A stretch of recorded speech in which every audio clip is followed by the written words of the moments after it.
هنعمل النهاردة مع بعض الفطير المشلتت. هيطلع ناجح جدا من أول مرة بإذن الله. بس شوية خطوات كده وتكات لازم نتبعهم. هيطلع معانا أحلى فطير مورق وخفيف جدا زي ما انتم شايفين كده، الرقات شفافة وفي نفس الوقت طري جدا، وطالع فيه كل المواصفات اللي انتوا بتحبوها في الفطير المشلتت. تعالوا بقى نبدأ على طول ونشوف عملنا ايه وازاي طالع معانا طري وفي نفس الوقت مظبوط كده. اول حاجة انا معايا مقدار كيلو من الدقيق، انا مستعملاه دقيق مخصص للمخبوزات، او ممكن تستعملوا جميع الاغراض. معاه بقى معلقة صغيرة من الملح ممسوحة، عشان مش عايزين نكتر الملح قوي عشان الطعم يكون مظبوط، نقدر ناكل بيه عسل، نقدر ناكل بيه جبنة، فمش عايزين الملح يكون كتير قوي. هقلب بقى الملح مع الدقيق كده كويس ومش هضيف اي اضافات تانية. وهبدأ انزل بالمية بتاعتي. المية بتكون فترة عادي من الحنفية، مش شرط ابدا انها تكون دافية. مقدار المية بيبقى حوالي كوبايتين ونص لثلاث كوبايات من اللي هو المج الشاي العادي. هنزل الاول كده بكوبايتين وهنزل بقى بالكوباية التالتة بالتدريج. هبدأ اعجن كده، ولو الدقيق بتاعي احتاج اكتر بزود، عشان خاطر مش كل انواع الدقيق زي بعضها. فانا بنزل كده المية بالتدريج.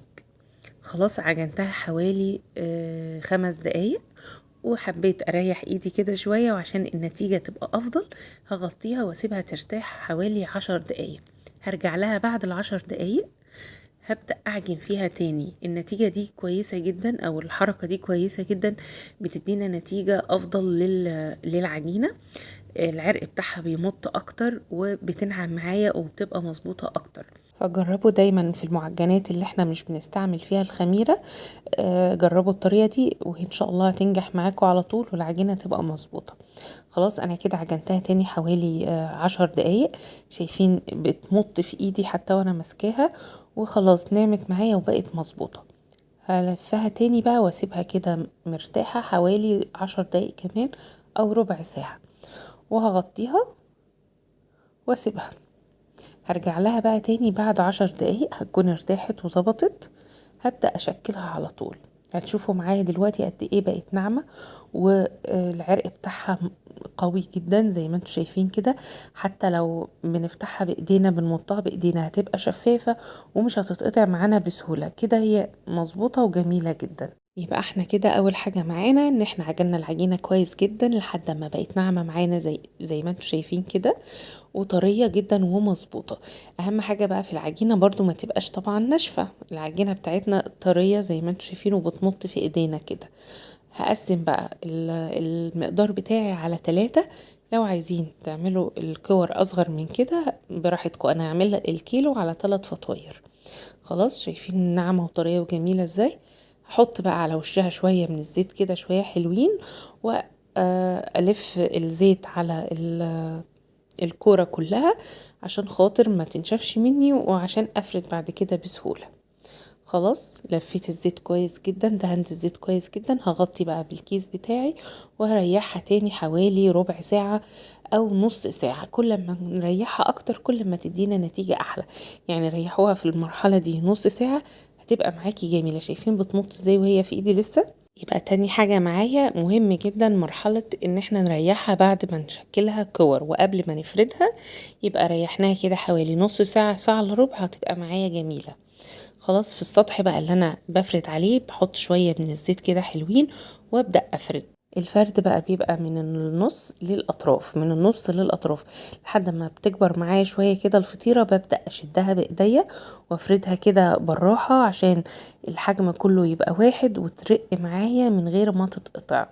زي ما انتوا شايفين كده بالظبط. في أشكال كتير قوي لتشكيل الفطير، إن شاء الله هعمل كذا واحدة. فانتوا شوفوا الاول الطريقة دي جميلة جدا وسهلة، ويعني الطريقة المعتادة بتاعة الفطير. بنوسع كده بايدينا ونشد، شايفين كده لحد ما تبقى شفافة معانا ورقيقة. هبدأ بقى اخد الزبدة بتاعتي. انا مستعملة زبدة مش مستعملة سمنة، لان الاصل في الفطير ان احنا نستعمل الزبدة لان بيبقى فيها نسبة من المية. النسبة من المية دي بتساعد انها تورق معانا، عشان المية لما هتيجي تتبخر اللي في الزبدة دي هتساعد ان الطبقات ترتفع ويعملوا ما بينهم الرقات اللي انتوا شايفينها دي. وبرضو ممكن يعني المتعودين يستعملوا سمنة تمام. بس اهم حاجة بقى كمان ان السمنة او الزبدة يكون طعمهم كويس جدا، يعني يا زبدة فلاحي يا سمنة فلاحي او نيوزيلندي. مش موجودين او مش متاحين، هنستعمل السمنة اللي متعودين عليها، بس يكون طعمها كويس لان هي الفطير كله عبارة عن زبدة او طعم السمنة بتاعنا. خلاص، انا طبقتها كده بالطريقة اللي انتوا شايفينها دي، وما بين كل طبقة حطيت زبدة تاني، وبلفها كورة كده، وباخدها بقى احطها في الصينية اللي احنا هنسويها فيها، وهريحها. دهنت شوية من الزيت كده في الصينية، وهحط الفطيرة بتاعتي وهسيبها ترتاح. على مشكل اللي بعد كده هشكلها بطريقة مختلفة، مش هعملها بنفس الطريقة، يعني هعمل كذا واحدة بكذا تشكيلة، بحيث ان الاريح او اللي تحبيه تستعمليه. هحط برضو شوية من الزبدة كده، هفردها كويس على الطبقة بتاعتي.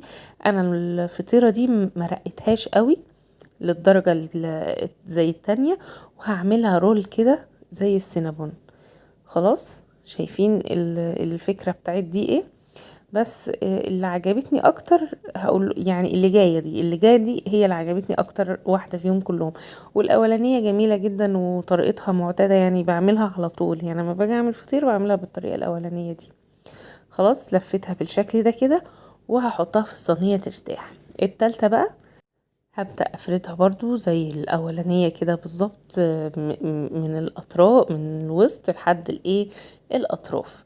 هنفردها، هنرققها شوية، وهاجي بقى من النص كده بالظبط احط شوية من الزبدة، وهقسمها بالسكينة كده، وهطبق بقى. هبدأ اخد الرق ده كده، وهحط عليه شوية من الزبدة، وهأتني عليه كمان الرق اللي قصاده، وبعدين اقلبهم الاتنين على اللي في النص، وادهن زبدة تاني، وبعدين هطبق زي ما انتوا شايفين كده، واحط سمنة بين كل طبقة وطبقة، احط شوية من الزبدة. خلاص، دي عجبتني جدا، الطريقة دي كانت جميلة وسهلة وما تعبتنيش، وفي نفس الوقت التوريقة بتاعتها كانت جميلة جدا.